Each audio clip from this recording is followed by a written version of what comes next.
திருமச்சி சாப்பிட போகிறேன். தங்கச்சி சமைச்சு வச்சுருக்கா. தங்கச்சி சாப்பாடா விஷமாரில் இருக்காது. தங்கச்சி சாப்பிட நான் தான் சாப்பிட்ணும். சாப்பிட வரையா? எனக்கு வேண்டாப்பா, எங்கள் அம்மா சமைச்சிருக்கும்ப்பா. சரி மச்சி இருங்க வரேன். என்ன கணேசா சாப்பிட்டே வேலைக்கு போமா? அவ்வளோதான் போயிடுவோம். போனே அண்ணே சரி மதியானம் கஷ்ட காட்டில் அண்ணன் வேலை வைப்பேன். அப்போ சாப்பாடு குளிச்சுட்டு வரும்போது கொண்டு வந்துருங்க அண்ணே. போமா.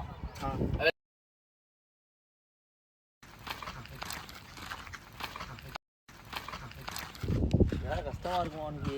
அவன் காலைல 6 மணிலேருந்து ஃபோன் வச்சுருக்கான், வேலைக்கு வா வேலைக்கு வா வேலைக்கு வான்னு. ஏய் கணேசா, கூட வீட்டிலே மறந்து வச்சிட்டேன்யா. போய் வீட்டிலே போயிட்டு வந்துட்டேன். நீ முன்னாடி போன பின்னாடியே வந்துருந்தேன்.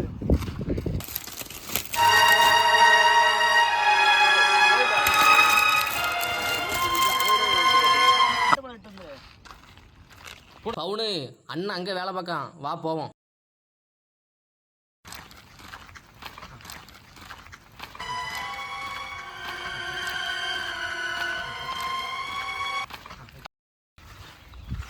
அண்ணன் செவக்காட்டுல வேலை செய்யறேன்னு சொன்னாரு, இங்க என்ன பண்றாரு? இல்லைம்மா, மேஸ்திரி வேலையை மாற்றிட்டாரு. அண்ணன் இங்கே தான் வேலை செய்கிறாரு. உன்னை கூட்ட சொன்னார்.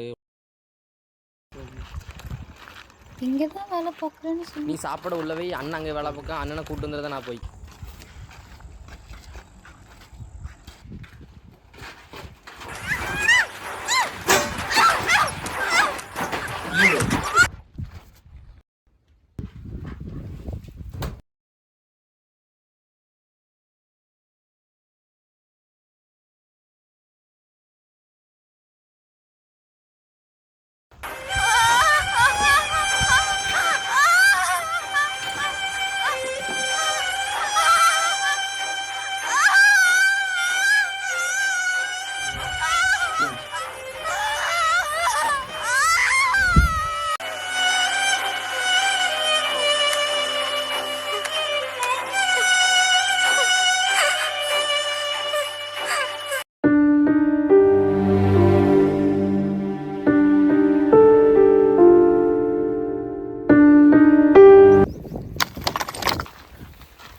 சாப்பிட போமா?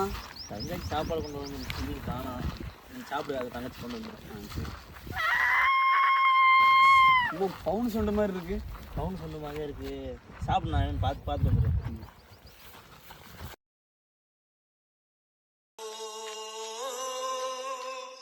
ஓடுவதா உன்னை தேடுவதா மனம் பாடுவதா உண்மையிலே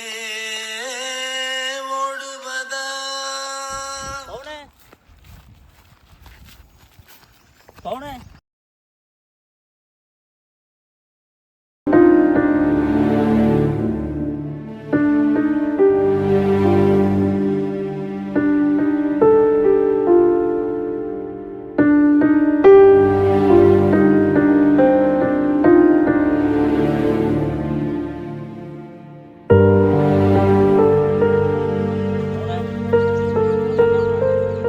என்னதுன்னு ரொம்ப நல்லா இருக்கு.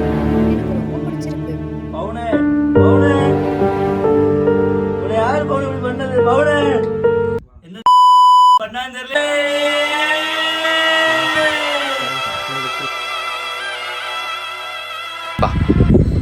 என் தங்கச்சி உனக்கு தங்கச்சி மாதிரி தானடா. அவளை அப்படி பண்ண உனக்கு எப்பறம் மனசு இருந்துச்சு? கூட வந்தே துரோகம் பண்ணிட்டேடா.